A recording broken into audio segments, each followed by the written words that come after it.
You have seen this keyboard many times in most of my videos and Instagram posts.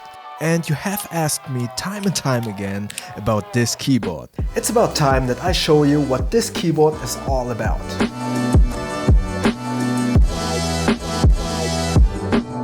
This is the Vortex Poker3 mechanical keyboard with MX brown switches. When you order this keyboard, you will get it with these dark gray keycaps. But for editing, I customized this keyboard with these colorful keycaps. The colors are not just for show, but also have a purpose. More on that later. The Poker3 is a so-called 60% keyboard, which means that you neither have a numpad, nor those extra buttons with the arrow pad, nor dedicated function keys. All of these extra keys aren't lost though, but rather you can access them via the function key. Furthermore, this keyboard is fully programmable. For instance, to access one of the function keys like F1, I just press the function key and 1. I actually programmed the caps lock button to be another function key, so it is easily pressable with my left pinky finger. And just like a gaming keyboard, I programmed my arrow buttons to FN and W, A, S or D. And speaking of programming, all of your custom keys are saved on the keyboard itself, so that you don't need a separate software on the computer. And this to me was the most important feature of this keyboard because I switch workstations on a daily basis. The whole keyboard is very well and sturdy made and has a solid CNC anodized aluminum case, so I don't need to worry about traveling with my keyboard. Unfortunately, the keyboard still uses mini USB instead of USB-C or micro USB. Hopefully Vortex will come out with a USB-C version in the future. Now to the keycaps. This color coding is specifically made for editing. I started working as a film editor over 15 years ago on Avid Media Composer. That's when I was first introduced to these keyboards with their colored keycaps. And predominantly editing on the keyboard is actually so much quicker than just relying on the mouse alone.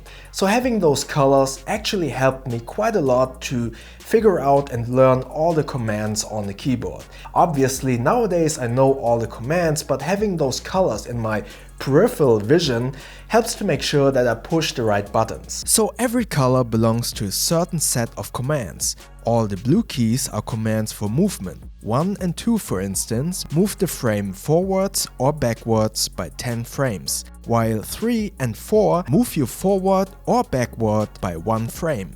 All the yellow keys set or delete markers. I and E are for input markers, and you can use O and R for output markers.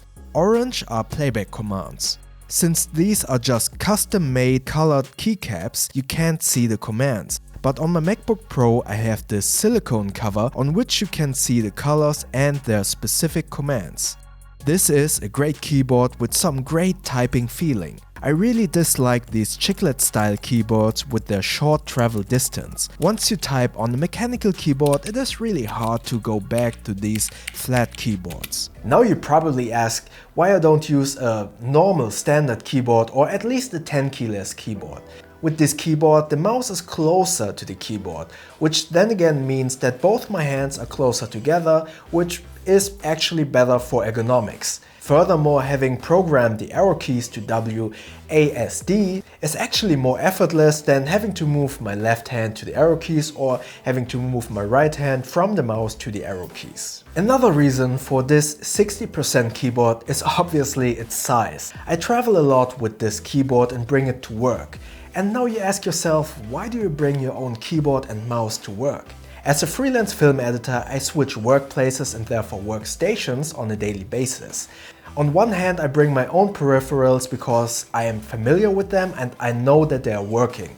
On the other hand, it's a matter of hygiene. On these different workstations, there are different people working there. So sometimes these keyboards and mice are just a little bit dirty. So bringing my own peripherals, I know that they are clean and more importantly, they are working. The Vortex Poker3 is an awesome and very well made mechanical keyboard. It is very durable and I have traveled with it quite a lot. It is pretty heavy though due to the aluminum casing. You will need to get used to having less keys and working a lot with the function key.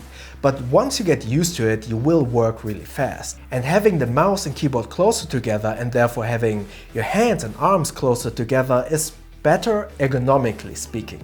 Bottom line, if you're looking for a high quality and very durable 60% keyboard that is highly programmable and saves all of your settings on the keyboard itself without the need of having to install a separate software on your computer, then I can highly recommend the Poker3 mechanical keyboard.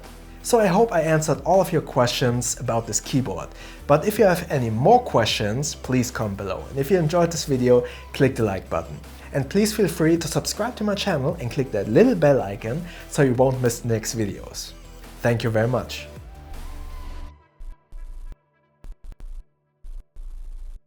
Thank you very much for sticking around. What you are seeing here are my Patreon only videos. In the video that I link in the info tab above, I mentioned that I do not want to do any sponsorships or ads beyond the regular YouTube ads. That is why I created this Patreon to help to grow this channel. But please do not feel obliged to support me that way. You will still be able to watch all my regular videos on this channel for free. But if you decide to support me via Patreon, you will get access to these vlog style, behind the scene, preview and unboxing videos as a small little thank you. I'm very thankful for all of your support, be it by watching my videos, subscribing to my channel or on Patreon. I hope to see you in the next videos. Thank you very much.